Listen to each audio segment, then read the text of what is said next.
Hello students, today we will study order of a reaction.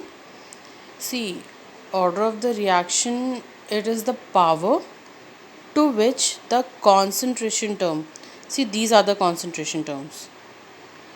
This is of the reactant A, this is reactant B and this is reactant C, concentration of C, B and A.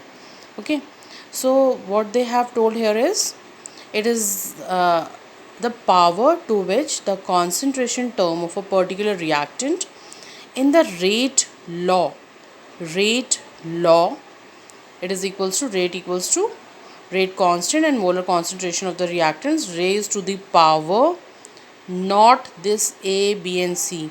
Actually sometimes in some of the reactions, or we can say in most of the reactions, this whole amount of the reactants A, B and C, they are not responsible for the rate of a reaction.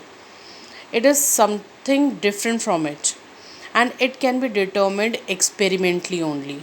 Okay, so the power, it is a power to which the concentration term of a particular reactant in the rate law is raised.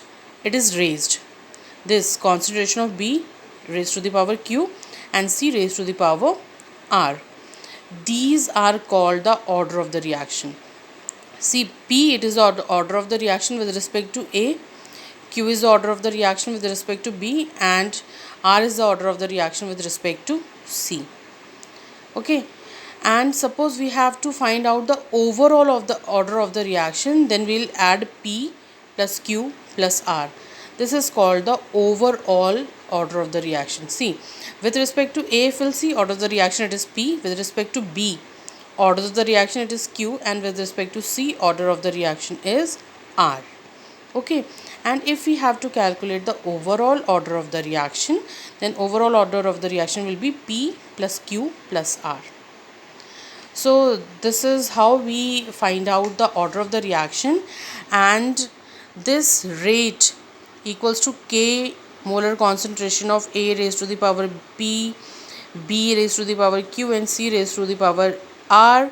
It is calculated out experimentally, or it is also called experimental rate law, and this is always given to you when you have to calculate the order of the reaction or overall order of the reaction. Like there is one question, the reaction A plus 2B equals to C, it obeys rate equation, like rate equals to molar concentration of A raised to the power half, B raised to the power 3 by 2.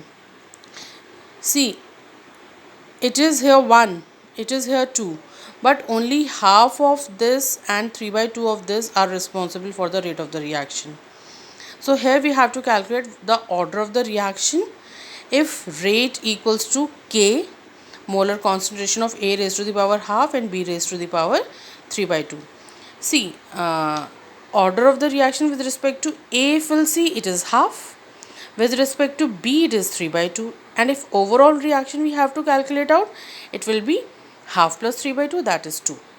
Okay, so it is very simple to calculate out the order of the reaction. Now see, next we'll see the first order reaction. Okay, first order reaction means, here see, A, it is a reactant and it is giving product.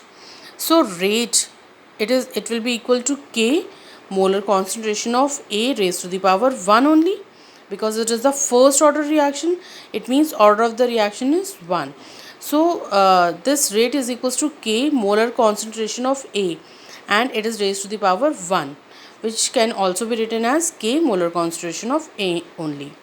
It means if we see this here, rate, it is directly proportional to molar concentration. If we'll double the molar concentration, rate will also get doubled. Rate of the reaction will also get doubled. Okay. Hence, rate is directly proportional to molar concentration of the reactant. If we'll half the molar concentration of the reaction, the rate will also become half. Now see, unit of rate constant. K rate constant here, this rate constant K, it is equals to rate upon molar concentration of A. rate upon molar concentration of A, and the unit of rate, it is concentration time inverse, and it is its unit is concentration only. Concentration and concentration will be cut, so the unit of K, that is rate constant for the first order reaction, it is time inverse. You have to learn all this, the unit of rate constant for first order reaction is time inverse, because here in class 12 you have to study first order reaction in detail. Now second order reactions. Second order reaction, see, if suppose 2A is giving product, it means rate will be equal to rate constant small k molar concentration of A raised to the power 2. In this case, the rate, it is dependent upon the square of the concentration of A. See, it is dependent upon the square of the concentration of A. If we will double this A, double means 2 2s are 4, it means rate will increase by 4 times. Okay, and in the same way, suppose second order reaction only, second example is A plus B, they are giving the products. So if we'll write the rate law, rate is equals to K, that is rate constant, molar concentration of A and molar concentration of B. If we'll see with respect to A, the order of the reaction is 1. With respect to B also, order of the reaction is 1. And if we have to find out the overall order of the reaction, then overall order of the reaction will be 1 plus 1, that is 2. Okay. So it depends upon the molar concentration of the reactants.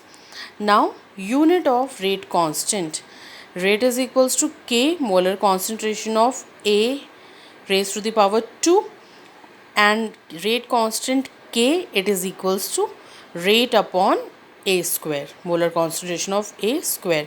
It means, see, the unit of rate, it is concentration time inverse upon concentration square. So it will be concentration inverse time inverse.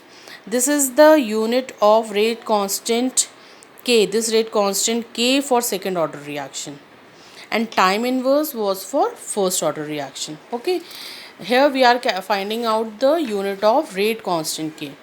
Now see for the third order reaction. See here 2A plus B, they are combining to form products. So here rate will be equals to K molar concentration of A raised to the power 2, this 2, and molar concentration of B raised to the power 1.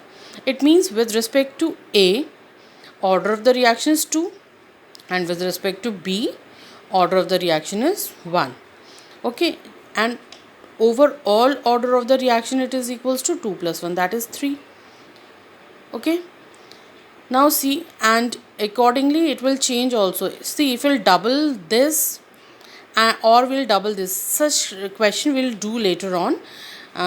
Later on I'll explain you what will happen if this is doubled or this is halved, like that. Unit of rate constant, here the unit of rate constant for the third order reaction, it will be equal to rate upon molar concentration of A raised to the power 3. It is equals to concentration time inverse upon concentration cube. So it is equals to concentration raised to the power minus 2 time raised to the power minus 1. Okay. Now for the zero order reaction. See, in zero order reaction, there is no effect of the concentration of reactants on the rate of the reaction. It is independent. Rate of the reaction is independent of the concentration of the reactant. It does not depend upon the concentration. In a zero order reaction, the rate, it does not depend upon the concentration of reactants, and it remains constant throughout the course of reaction. It remains constant and it does not depend upon the concentration. What is the concentration and whether we are increasing it or decreasing it. In zero order reaction, the rate of the reaction, it is independent of the concentration of reactants. Say, example is there, hydrogen and chlorine, they are reacting together to form 2HCl. So if we'll write the rate of this, rate is equals to K molar concentration of hydrogen power 0 molar concentration of chlorine power 0.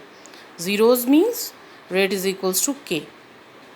Okay, it means rate, it is only equal to K, it does not depend upon the molar concentration of the reactant. So rate is equals to K, molar concentration of A naught, and A naught is equals to, will not calculate it here. So rate is equals to K, it means concentration time inverse. Now reaction of fractional order.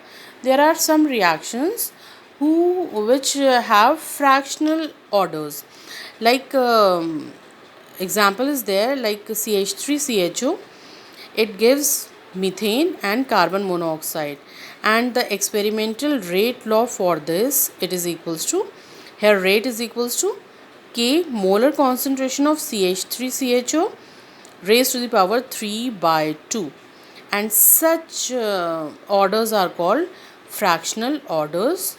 Now this pseudo first order reaction we'll study tomorrow. Thank you.